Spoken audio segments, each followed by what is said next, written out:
We are live. Welcome, welcome, welcome. The Lady Chapter is live tonight, and we are excited that you have decided to join. Come on into the virtual room for a great discussion, an awesome conversation that will be rich and be a blessing to your life for sure. So I am Nadia Amika Trowers, and I am a 2020 alumna of the Lady Chapter Mentorship Program. And I am excited to be back, and I'm excited to be here hosting our amazing ladies. Lady Bobette Brown and her sisters are going to be pouring into us, sharing a little bit more about their stories. So come on in, come on in. Let your friends know, your family know, text a sister, text a lady, and let her know that the Lady Chapter is live tonight.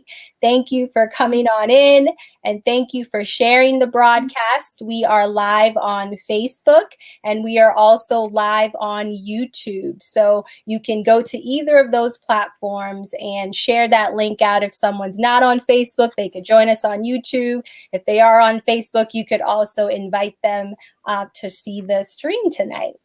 So thank you for tuning in. The Lady Chapter you could find the Lady Chapter at theladychapter.org. And you could also find the Lady Chapter on Instagram and on Facebook. And so we're going to be talking tonight about We Are Women's History. So just looking back at history and knowing that everyone has a story. The Greene Girls have an awesome and great story, and I'm excited to bring them on tonight.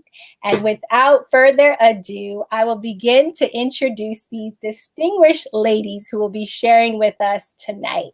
We're distinguished. Hello, ladies. Whoop, whoop. Hello. Thank you for joining us, and I'm looking forward to what you're going to say today. Just a few sentences about each of them. Lady Bobette, who has been instrumental in me being the young lady that I am, walking in my spirituality. She was there to help me grow, to help me kind of unthink some of the things that I thought about myself that hindered me. So Lady Bobette is here. She is a former federal government employee and military. She has been married for 33 years and has 2 adult sons, and she is serving currently as the executive director of the Lady Chapter. Welcome, Lady B. Thank you so much, Nadia. And Miss Kathy, her sister. Great to see you, Miss Kathy. Miss Kathy is a former C-suite executive in the banking industry, as well as a former law enforcement. She's been married for 33 years, and she has 3 adult children. Welcome, Miss Kathy. Thank you. Hello, Miss Lisa. Hello. Miss Lisa and Mother Greene are also here with us. Miss Lisa, she has worked in the banking and the insurance industry. She's been married for 34 years, and she has 2 adult daughters. Mother Greene, we're hoping to hear from her as well tonight. She's going to be watching us and hearing and listening, and hopefully giving us some tips and wisdom as well. She has her own counseling ministry, or her own ministry supporting marriages and those individuals who are married to make their marriages stronger. So welcome, ladies. Thank you. Thank you. Good to be here. Excellent. So I want to throw a question on the table. All these awesome things that I've mentioned about you, tell me a little bit more about yourselves. Where has life taken you? What's your journey been like? I guess Lioness is going to go first, huh? Here we go. 180 years is on this. Can you believe it? Like it's 100. Oh, wait a minute. And my mom, no. Okay, so now we have to calculate. I'm not a mathematician. So it was 180 with just us. But now, hold on. 163 years. Or 62 years with Mother Greene. In marriage, yep. 163 years with my mother, but 200 and 62 years worth of life experience. So we're really glad, Mother, you joined us. You see how our numbers jumped exponentially because you're here now. So we're so glad you joined us and popped in. Oh, I'm so glad you asked me. And your numbers are much higher than ours. Let's say that. Thank you, Betty Crocker.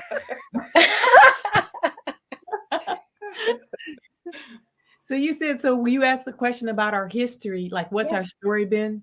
Yep. What's your story? What has life what has life thrown at you that you have, the saying is that if life throws you lemons, you make lemonade. What are the things in life that have come at you that have brought you this far? What have you learned? What are some of those things that we should know as young ladies coming up who you are examples for of what can be accomplished?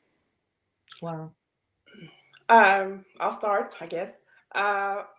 Growing up, I'm the oldest of 5. So my first job was to protect my siblings. So my dad taught me that very well. So through that, I had a normal flow of just being a leader, and able to motivate followers, because I had four young siblings and I had to learn how to motivate them to follow me. So through that, I just grew up wanting to be myself, but wanting to be someone that made a difference. I was a little shy starting up. I didn't say much, but I was involved in sports, so that kept me out of trouble pretty much in school. And while I was in school, I decided I wanted to be in law enforcement, and I wanted to be in law enforcement where I didn't want to wear, Miami Vice was hot then, right? So I wanted to be a cop where I didn't have to wear a uniform, and I just wanted to work undercover. I just wanted to do my thing. The cool cop. And yes, and I had a jerry curl, and I was cute now. And so I was able to obtain that, and I was the only African-American female in the whole state that had that type of position, and there has not been one since. Wow. So then I left that position and I went into corporate America, where there I had to deal with corporate America that was mostly men. So there were a lot of things, a lot of meetings, and a lot of functions that I would attend where I was either the only female and or the only Black female. So I just learned to persevere and to make sure that I walked in character, confidence, and competence. That's good. That's good. That is good. So what is it like working with men in corporate America? What should a young lady be mindful of as she's navigating that environment? One thing I would say is not be intimidated. Do not be intimidated, because you put your pants on the same way that they put theirs on. And you've earned the position of where you are just like they did. So we work hard to get where we want to be. So we should not be intimidated where we allow people to think less of ourselves. So I was bound to that when I walked in a room, they would notice me. That's great. Thank you. That's awesome. Well, I'll jump in. I'll say for me, my upbringing, of course, I think ultimately I'm actually the baby girl, but I'm the middle child. So I think that brings some very interesting dynamics. Now, it took me a long time to realize that I was like the middle child. And then when I started reading up on the middle child, I was like, that's probably, that would be me. But it's all good. I think what ended up, I would say that part, like you said, your experiences, I think I was always trying to find a place to fit in. I think part of it had to do with being a child of a military officer. My dad was a career military officer, and we traveled the world. I think one of the things is because we moved every 3 years, I think I was constantly trying to find my people. Like, where's my people? And then I discovered, and then when we did kind of settle down, I still couldn't quite find my people. Because my personality is very different. My mom used to say, you know what, if we want something done, if I wanted something done, she said, I'm going to get my bet because you ain't going to stop till it's done. And so I don't know if that's the middle child where you feel that you need to do that. Of course, I went into the military following my father's footsteps, jumping out of perfectly good planes, as my husband would say. One of the things I noticed about myself is I really struggled with my self-esteem. But the amazing thing I thought was people thought like, she is so confident. And I was like, oh, very good. That's interesting that y'all think that, because deep down inside, I knew where my struggle was. I'd been assaulted my first year of college. I'd been assaulted, sexually assaulted, and then I'd gone into the military, got assaulted again. And certainly because of who I am and my nature, we talk about patriarchy, where some men just have a problem with women that they believe carry themselves confidently and strong. And I'll say, when I was not a believer, my perspective was different, but I really gained my identity in Christ.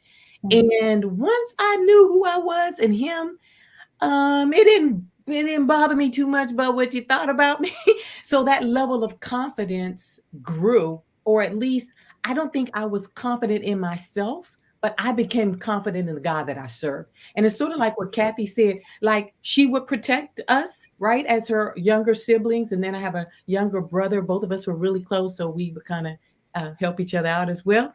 But then when I got in Christ, then I also had a greater awareness as well. And so even though I may have struggled with my self-esteem and all of that, I could lean on the Lord. And my sisters I always, after I moved to this DC area, and I was here without my family. And I just had my husband here, but I didn't know anybody. So again, I just had a lot of changing dynamics going on in my life. And when I look back at my life and some of the struggles that I've gone through, I can honestly say, Nadia,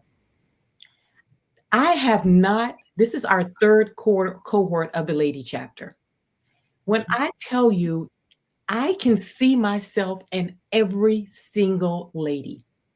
Like, it's amazing. I mean, it's like God will take those bad things that you think are awful, like the negatives, and he goes, like in the year, well, you might be aging myself, but years ago, you'd go into this room where you would develop the negatives. When you'd have film, you could go into a room and develop the negatives, the dark room, right? And I discovered that God, so when I was raped, our first child, we had a miscarriage. When I started looking back at some of those experiences, I discovered everything that I'd went through, God was using and has used as great points to help me help others. And so I'm grateful that in the midst of all of it, it's all good, because it was all God. Like, I really believe nothing has happened or can happen to me without his approval. So that gives you a little bit, probably more than Kathy will say. She's probably the one that talks the least, but who knows what'll happen on here. But I'll turn it over, because I'd love for you to hear my sister Lisa's story too. She's got a very powerful story, as Kathy shared as well. Yes. Well, I would say about myself, I find it interesting because I am the middle daughter. Okay. So I'm the middle girl. So then I had both girls. I thought that they were very self-confident. I would never have thought that they had a self-esteem problem. That's amazing to me, because I thought they were all that in a bag of chips. And then there was Lisa. Like when you heard about the Greene Girls, everybody knew Kathy and Bobette. They didn't know about Lisa. I remember coming home and telling Mama, I want to be like them, because they were very popular in school. They were athletes. I wasn't an athlete. I was came home. I was considered Miss Goody Two Shoes. Didn't get in trouble much. I didn't like folks to fuss at me. So if my mama said do this, I did it. My daddy said do it, I did it, because I wasn't gonna get in trouble. And then when they got in trouble, I was like, don't y'all understand? So that was me. And out of, I've been married, I've been divorced, and I've, like you said, I've been married, my second marriage, and I've been married for 34 years. It's good. But I thank God for all the things that I've gone through, because it's made me the person that I am today. You have to go through something so that you can be strong in other areas, so that you can bring someone else along. And that's one of the things that I've realized, me going through a divorce, having problems financially, just different things, that aspects of my life that I've gone through. it's made me who I am. I remember I realized who I was late in life, and I realized I wanted to be who God called me to be. So it wasn't about what people saw. It was about okay, God, who do you say I am? And when I realized that he said I'm beautifully and wonderfully made, I was like, okay, now, because I was a shy sister. I went into modeling because I thought that would help me. So I modeled, but I was still really shy. So it wasn't like I liked to be out there. I'm a homebody. I liked to be home. I was never one that liked to go out. We went when we were out in the world. We went to the club one time and we got there at 11. And I was saying, "Oh, this was fun. When are we going home?" And was, if you came together, you leave together. They never took me again. Never. Never. Wrong one. Left her at home. Yes, exactly. Exactly. We snuck out. Right, Kathy. Right. Me and Kathy, we were partners in crime, buddy. We had to train Lisa, Lord Jesus, bless her. We had to train her. So, in the midst of all that, God really, it was all him, Yes. And even when we weren't saved and we were bumping our heads and we were making stupid and dumb mistakes, God was in the midst of it all, and everything. He's like the great recycler. Yes. All that stuff, even when we had not accepted him as our Lord and Savior. And that's beautiful. All of us are saved. My parents are saved, and my mother's sitting there. I don't know, Mother, did you want to say anything? She up there laughing. Well, the family is a laughing time when we come together, especially with the girls. And heaven help us when we come with the son. It's been good. I've been married 62 years.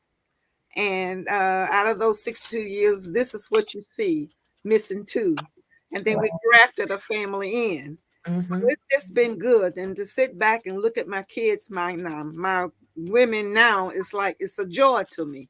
The only thing is that they forget they're my children and they try to be my mother. So I have to go in to the mother shell. But the days of you being the mother are over, Mother. See what I'm saying? She don't realize that I still we are in charge. We're in charge of this thing right here. But it's been good. I've been married for 62 years and I got married at 19 and I didn't know what marriage was all about. I really didn't. I was ready to leave home. And I had a man that was in the service and I knew he would get paid every month and pay the bills. So I felt though I would be secure. And it turned out God worked it out because we've been married all that time. And I never thought about going to get a divorce after those first 10 years, because now I got a grip on this thing. So I said, and the Lord came into my life to help me. I knew where my place was and he knew where his place was. So we try to get in our places, but every now and then we come out. But it's all good, and it does my heart good to see my young people, grow up to talk about things that they have gone through. So and then the main thing, like I was telling you in the beginning, the main thing is when the Lord put that Christian counseling, marriage counseling, I'm saying, who, me? But then I look back, who else but me? Because all the things I went through, and because I don't mind telling you, because it don't make a difference to me if it's going to help you, So it's all been good. I'm very, very proud of them, and I just love them. And sometimes I just want them to be my daughters, not my mother. Mother Greene, we hear you. We understand. Duly noted, Mother. Duly noted. So marriage, you each are married or each were married or have been married, and you married in your 20s. So I got married at 19. Oh, wow. Awesome. How does marriage change your life? A lot of people, young people, sometimes we look at marriage and we say we either want to do it or we don't want to do it. But what do we need to be remembering and considering about how marriage could potentially change your life, like good and bad? You really aren't going to think about being married when you first get married. You're just going to think about being with one another. But then when about a year, when things begin to open up and they're letting you begin to see how they are and they see how you are, then now it's got to have time to sit down and talk.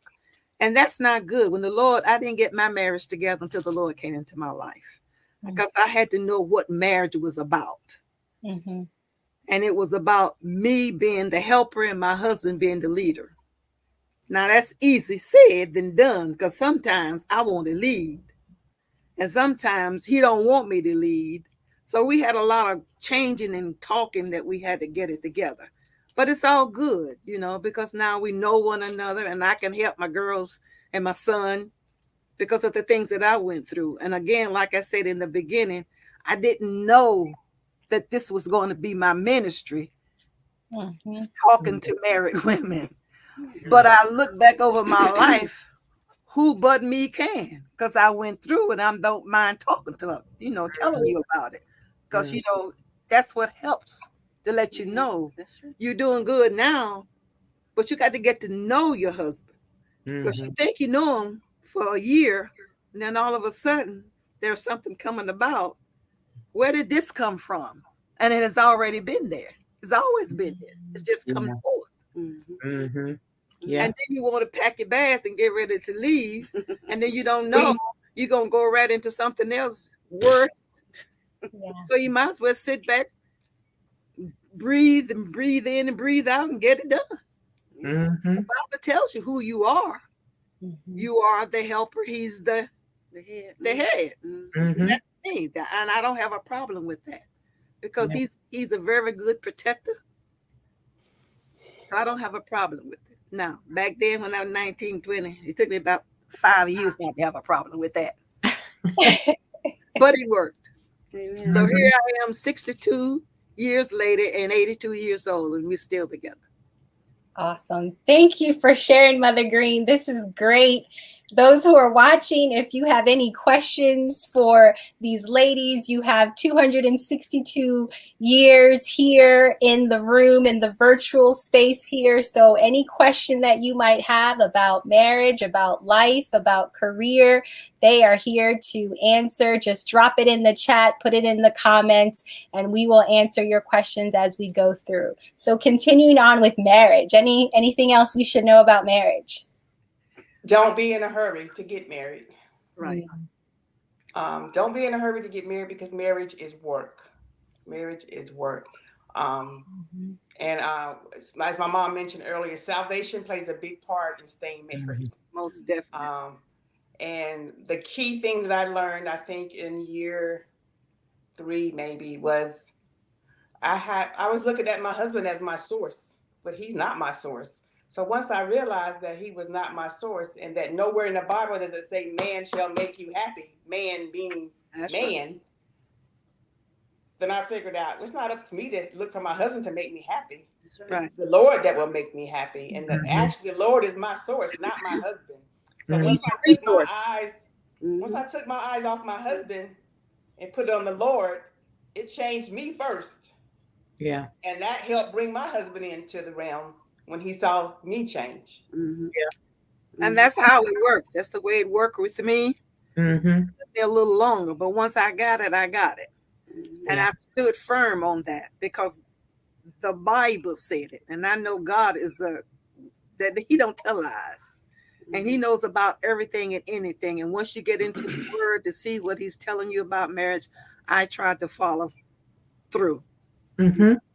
Yeah. I would definitely say that, you know, I wouldn't even add anything. I think they've shared probably plenty on that topic of marriage, because, you know, just make sure it's God, you know. Right. Yeah. And, so I know we probably have some folks on here that may have some questions, so I don't want to take it all up talking about marriage, although we could. We could tell you. I wanted to say, it's not even about marriage per se, but make sure you're 100% of who you are before you get married. You be 100%, because it's not a 50-50. You got to know who you are. So during your singleness, grow in God, get your finances together, get your headspace together, get yourself together during your single time. I think that's important. I think a lot of ladies think that they can get all that together once they get married, but you need to work on you. Yeah. Yeah. We have a question from our audience. How has the relationships between the sisters changed over the years? I know my friend, I don't hear from her much, and she's married now. So I don't know, how as life has happened, how has your relationships evolved? You know what? It's really interesting. I think we've gotten closer.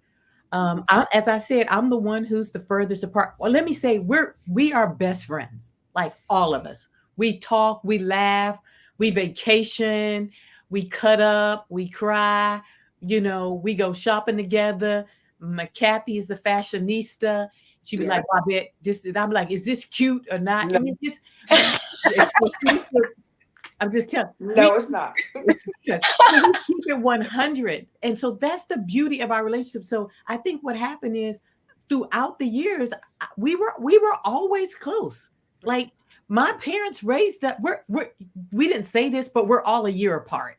Right. So clearly, 61, 62, 63, 64. My sister and I are not even a year apart. Wow. And what she was calling out was the years we were born, not our age. Oh, okay.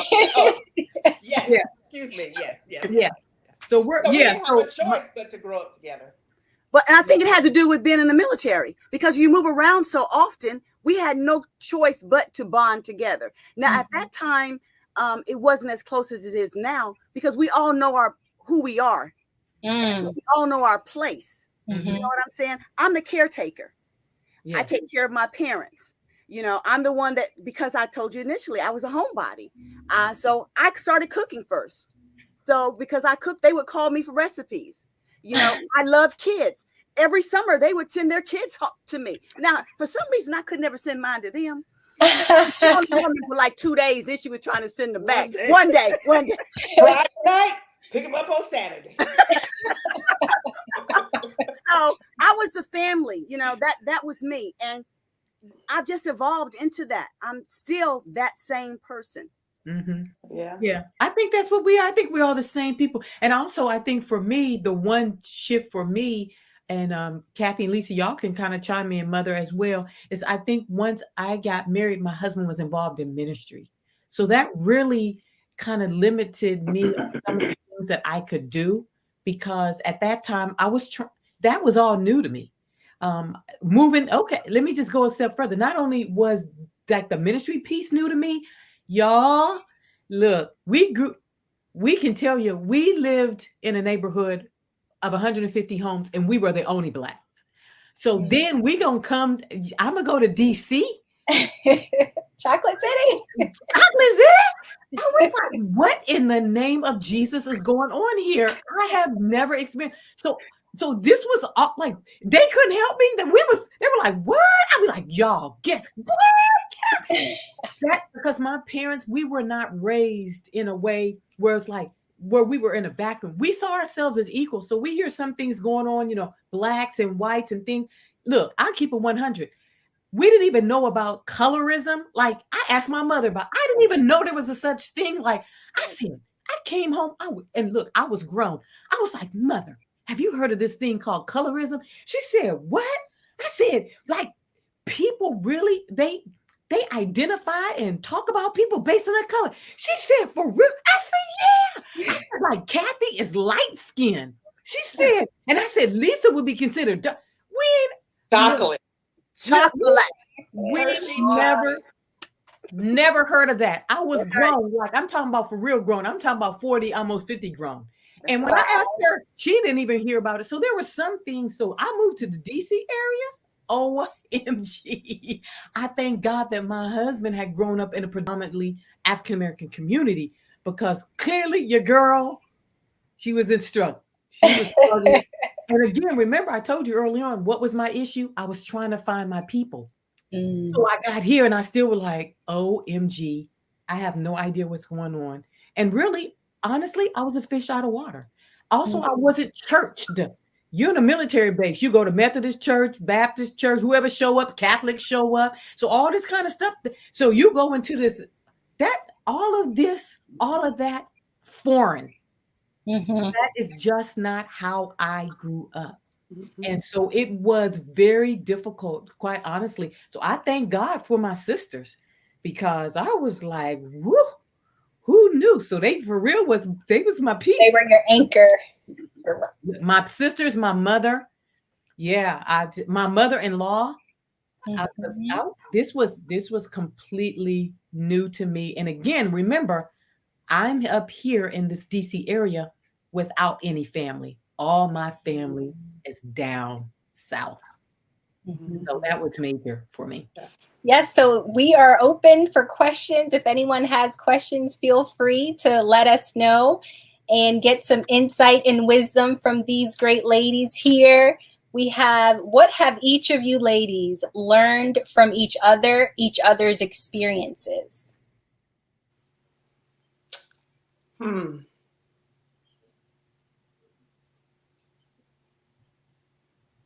Well, I learned how to cook from Lisa. I learned about salvation and the Lord from my sister Babette. As like Lisa said, she's a caretaker. My nickname is the Lioness. I kind of sit on top of a hill, you know, picture a lion and her cubs. I kind of sit on the hill and I watch what's going on amongst my family. We're all together and everybody's got something to say. But I'm just sitting on the hill observing, right? But as soon as a type of altercation happens, that's when I ease on down the hill and say, okay, what's going on, you know? And my sister gave me that name. When my grandmother was in the hospital, the three girls, we flew from different directions. We got to Ohio and Lisa walked into the room and she knew immediately to go to my grandmother and put the blanket over her or whatever. And then Bobette went in and she knew to help her with her teeth, you know? So everybody had their place and I just came and I sat down. And we went to lunch that day, my mom, my sisters and I was really quiet and they were like, what's wrong? And I was like, everybody has a place but me. I said, Bobette went in and she did da-da-da-da-da. Lisa went in, she did da-da-da-da-da. And I just went and sat in a chair. And Bobette looked at me and she said, didn't you know? I said, didn't I know what? She said, you're the Lioness. She said, what you do is you sit back and you make sure everything is running smoothly. But as soon as something comes up, here you come down the hill and say, not today. Big sister's coming. I started thinking about that thing. And to this day now, that's who I am. I'm the Lioness. So, and I feel it's a privilege. I tell my mom all the time, it does my heart good when my sisters call me and ask me, or they seek my opinion. What do you think, Lioness? We'll be together in a room and they'll sit there and they'll discuss it. But that final answer, they'll look to me and say, what do you think, Lioness? That just does my heart, just does my heart good. So, and I guess that's the leader in me. And I want to say something about leadership. I just think this needs to be heard for women. You asked a question earlier about as a woman in corporate America or just being in a predominantly man or woman, but they're white and you're the only Black. My message to you is, do you. That's right. You go in and you prepare yourself. That's right. When you're going into a position or you're looking for a position, you don't worry about who's in charge and who's the leader and who's the manager. You walk in with the attitude, you walk in there, you sit down, you look them in their face, and they may not be able to give you that position, but you leave them with the thought, I can't give her that position, but we're going to find something else for her because we're not going to let all that go. And you have to walk in there like, tell them from the get-go, I know I don't have the experience you're looking for, but it would be a detriment if you don't hire me. Excellent. Because you have to have that attitude that there's nothing formed against you, nothing. If God has it for you, it's for you. And that's what I learned. I was saved when I started in corporate America, and God, that's what He instilled in me. You are going where I send you, and I will pave the way, but you have your part to do too. That's right. So there's so many positions that I have gotten that I had no experience. Right. Me too. But me too. I was bound and determined. That's not right. Today. This is my job. Yeah. I'm going in, I'm clean, and I'm looking at them like, okay, what you got? Bring it. I'm not walking in looking down, looking around. I'm walking in with the attitude of, okay, what you got? That comes in with showing your being confident in you. That's you right. You got to show confidence. Even if you don't know, you don't let them know. That you don't exactly. You don't know. You act like, okay, well, I haven't done that before, but I'm a quick learner. So I do believe that I can conquer that also. Well, educate them. It's amazing how, let me give you a tip. Research the company. Exactly. Even when you go into the interview, you educate them on what you know about that position. That will blow their mind. Yeah. Absolutely.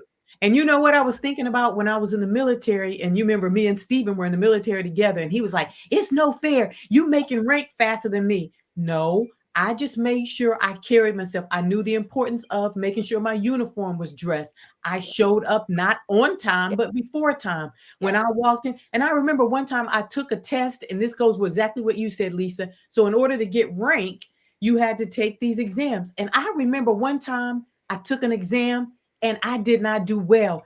But you know what he said? He said, I was Greene, of course, the Greene Girls. He said, I like that, Sergeant Greene. He said, you were confidently wrong. Right. He liked the fact that he didn't even care. So you know what? I got promoted because I was confidently wrong. I think one of the things that we do ourselves a disservice is we do all this talking, particularly, and I wasn't even saved then. I wasn't saved. So you look at the fact now with Christ on your side, no, you carry yourself. And I think part of it is getting in people's heads. They spend so much time on social media and hearing what people think about. It's the white man, it's the black man, it's the black. So I don't care about all of that stuff, because at the end of the day, the Bible says it's the Lord that puts up and takes down another. Thank you for letting me know who you are. Because the Lord will help you to help me become a better me. Because now that I know that you think that about me, I'm going to study a little bit harder. That's right. I'm going to make sure I assert myself a little bit more. And so I just think that all of that is so important, even in our career. And I think, Kathy, you said it. Go up in there like you own it. And I don't care. And I don't even have to talk about men. I can talk about women. Hold up. Yes. I can talk about Black women. Yes. I can say to you that either it was the Black women or I can say it's God. We get to decide. If I believe that there's nothing in my life that God does not, I mean, come on, we talk about, what the devil meant for evil, God gonna turn, can't nothing happen to me without God. Look at Job. Well, the same thing happened for you. So if you didn't get the job, I'm not going to waste my time denigrating and tearing down some other woman or man or whatever. Are you kidding me? They ain't got enough power to say that I can't have that job. If I don't get the job, it's because God didn't want me to have it. That's right. If I wasn't prepared. Maybe I needed to prepare myself better. So whatever I need to make sure I need to do, that's what I think is important. So that's not something, and it's just a part of our DNA. Maybe it's the military environment growing up. My parents just never raised us to feel like we were less than. Our when I can talk about myself, my low self-esteem was really because we moved every 3 years. You never really found like somebody to, like y'all. So I hear people talking about, I've been knowing her since kindergarten. Right. Look, we don't have that. We don't have that. I don't even remember kindergarten. Okay. I don't know. Where were we? Were we Germany? Were we Kentucky? I thought I went to kindergarten in Germany. I don't know. Look, I don't know where the people got it.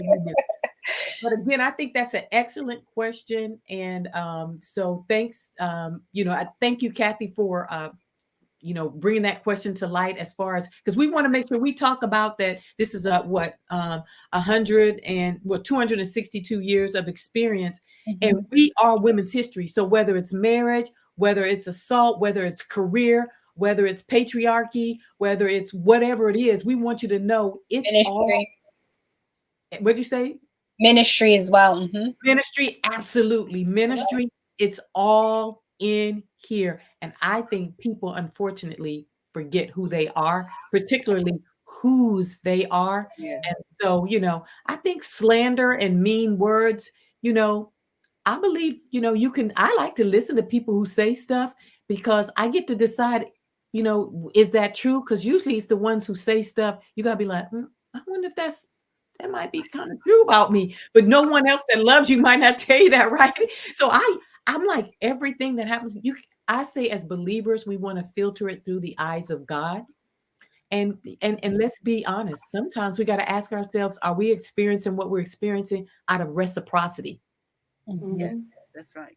Mm-hmm. And we have to, and Bobby, and what you said earlier is, when we fall, get back up. Right.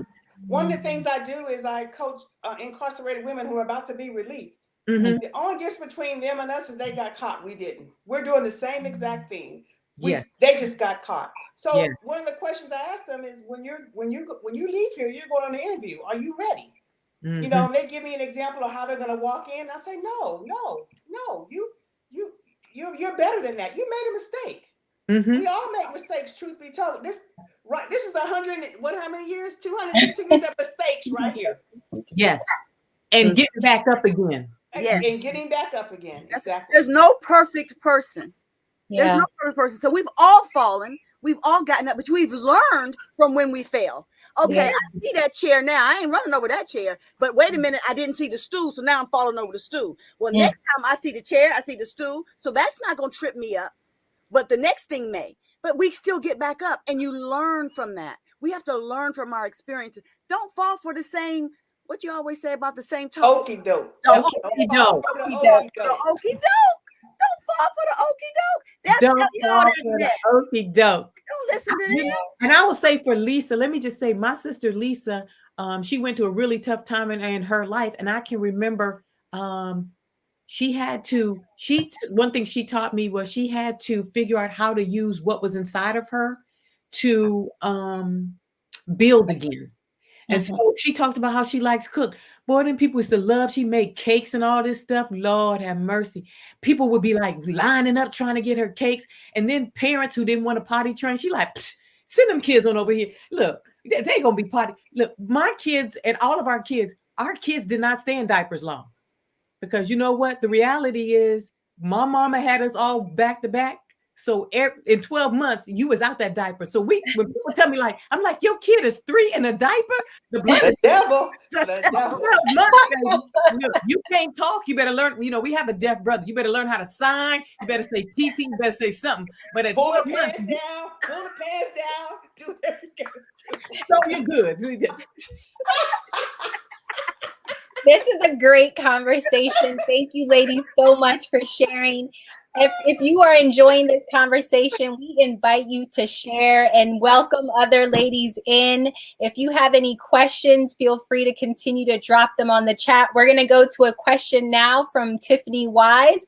And her question is, can you discuss some of the challenges and barriers you have had to overcome in your careers and how you now apply it overall in life? So can you just did that? Would you say that, Kathy? Yeah. I'm sorry? I think we kind of just did that. Would you say that? Is there anything else you would add to that question about the challenges and the barriers? I love the story, Kathy. I think you should tell the story. You know, this is going to be one of them real green sister things, but it's a really good story. How you had to and grab it. You know what I'm saying? You know, remember when you tell the story about about who? In your law enforcement story, when they under.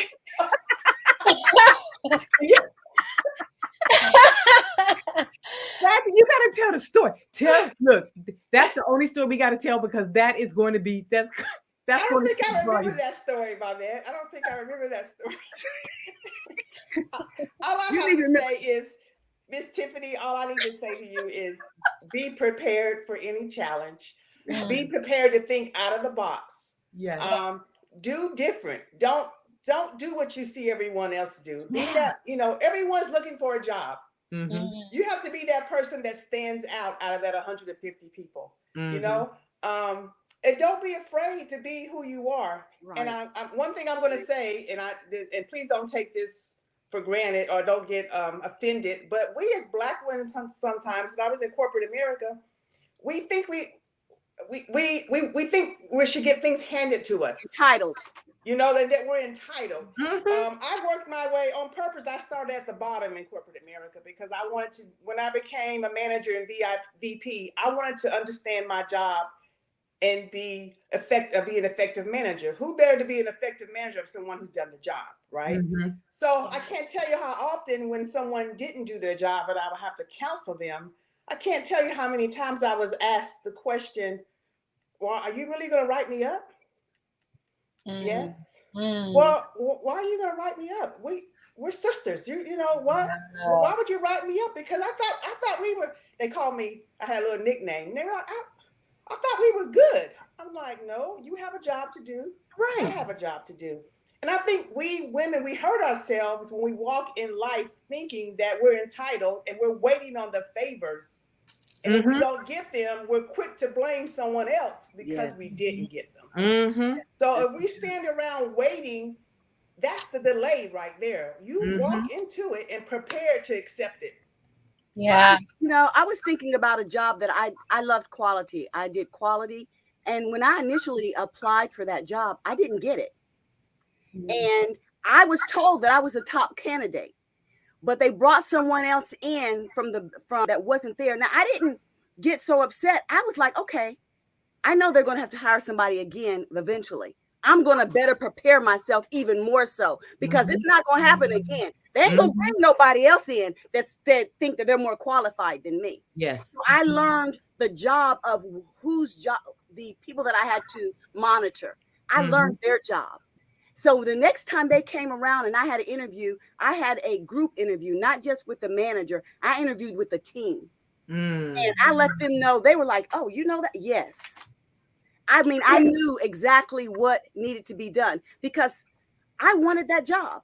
Right. And I wanted it before. And then the lady that they hired in place of, instead of me, she quit.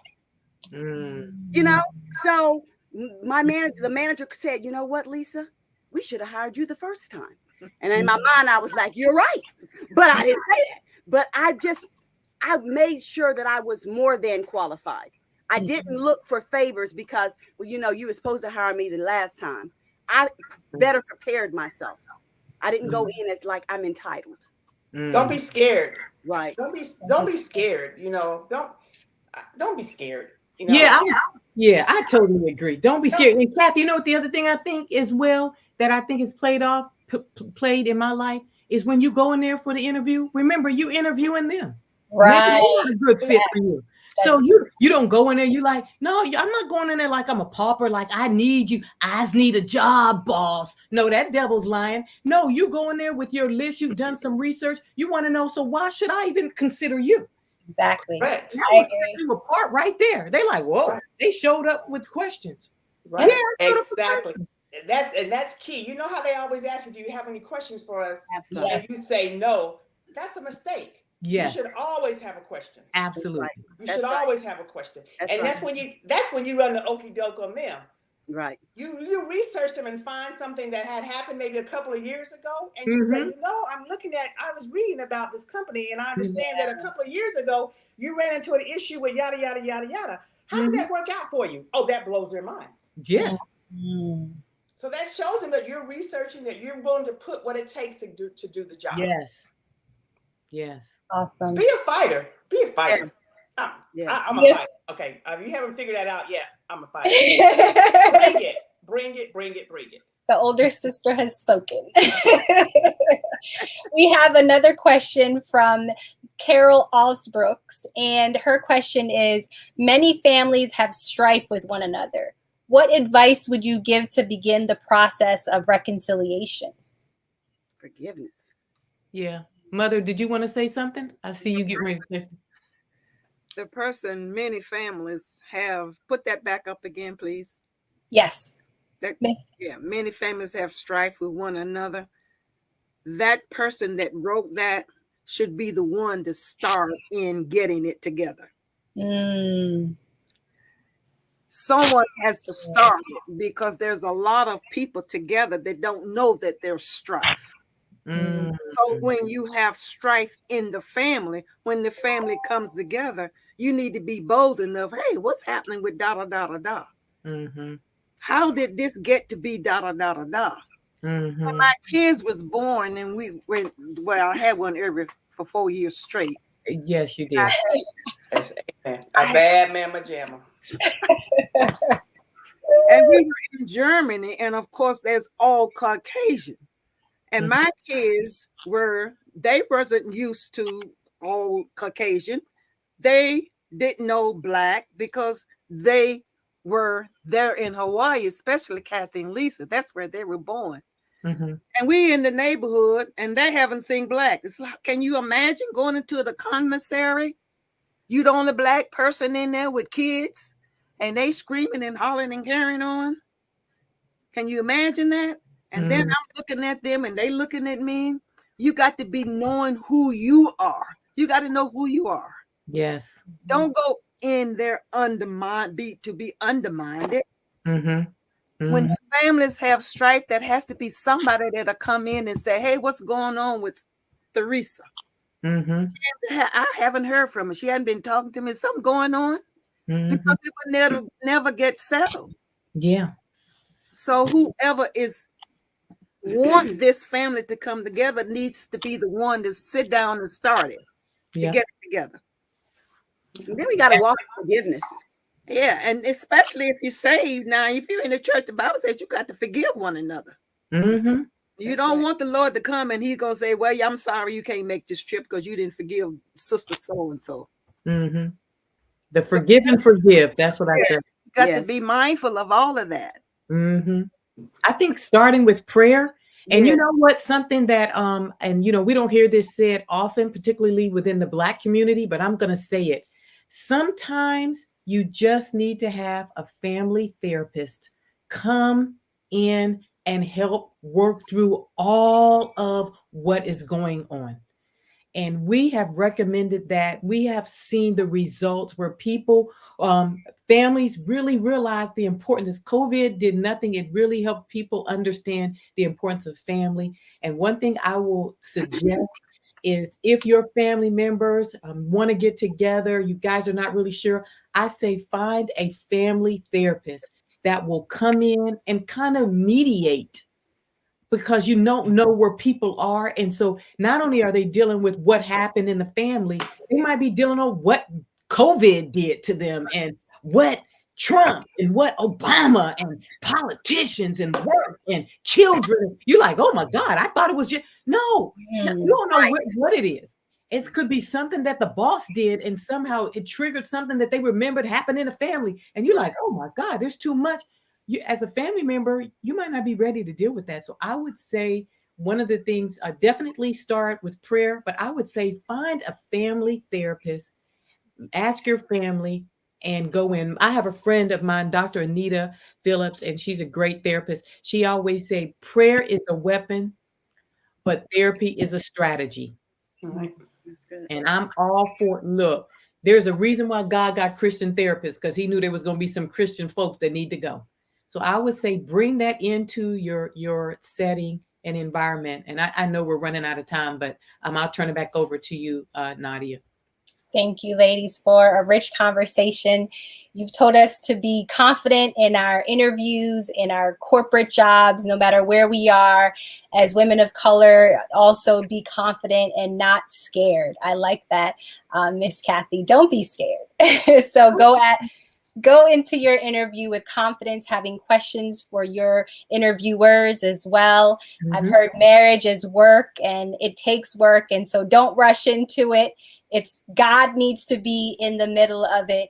And thank you, ladies, for sharing what your experiences have given you and how they have led you to here. Thank you for pouring into young ladies like myself and ladies in the mentorship program. The Lady Chapter has a mentorship program for ladies 24 to 37.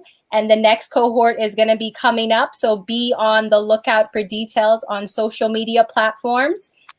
You can find the Lady Chapter on Instagram and Facebook. And we also invite you to go to the website, theladychapter.org, and then you could join the mailing list. And then you'll be one of the first to hear about the next cohort. The Lady Chapter also has merch. So if you would like to rock with the Lady Chapter, we have Lady Chapter merch. Miss Kathy showing her phone case. Lady B has her sweatshirt and a bottle. The ladychapterstore.com is where you can get these items and many other items. The Lady Chapter Mentorship Program is free for ladies who are participating, which is amazing. And so this is a way for you all as viewers to support and give back. You could also donate directly to the Lady Chapter, and that goes to support the program and all the great things that the ladies get to do, the volunteering, the mentorship, the leadership skills, All those things are included in the Lady Chapter Mentorship Program. I hope that you have enjoyed tonight, and the Greene sisters, I have. Thank you, ladies. This has been excellent and great. And I'm sure if anyone has any additional questions, that you can send a message on Instagram or Facebook, and I'm sure one of the ladies can definitely still answer. And then before I forget, for all of those shoppers who are shopping on Amazon, you can search the Lady Chapter on Amazon Smile, and then make that your organization that you would like to contribute to, and a portion of your proceeds, not outside of what you pay Amazon, will give to the Lady Chapter. So that is another way to support the Lady Chapter. Any final thoughts in 30 seconds or less? Anything else, ladies? Can I just I'm going to read a quote. I went to an event this week. There's a woman, she was the first African-American nurse. Her name was Maddie Maddox Smith. And this is her quote: "We should always be prayerful for the courage to lead when the odds are against you, only because you are a woman and the color of your skin. When we get the opportunity to lead, we should mentor and uplift others with compassion and respect." It's good. Awesome. And that's what you ladies are doing. Yes. And I want to say thank you to you. I want to thank you for those working behind the scenes, Dr. Arkina there. I want to thank you, Lady Nadia. Of course, we want to thank our entire marketing and communications team for helping us get the word out.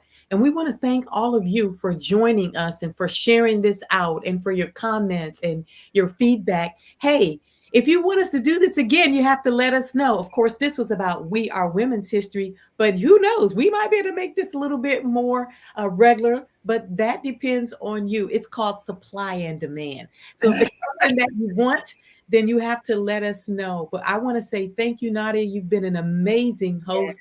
Thank you to my mother for popping in. She popped in and she stayed on here and gave input. Look at her all snazzy. So I want to say thank you to the entire TLC Board of Directors, our entire team of volunteers. And if you think you might even want to be a volunteer, please reach out to us at the Lady Chapter. We can always use more help. We would relish the opportunity and would appreciate an opportunity for you to come alongside of us as we really are striving to teach young adult women, particularly emerging female leaders, to love, to live, and lead like Jesus. Man. Awesome. Thank you all so much. Stay connected to the Lady Chapter. Until next time, have a great weekend. Bye-bye. Bye. Bye. Bye.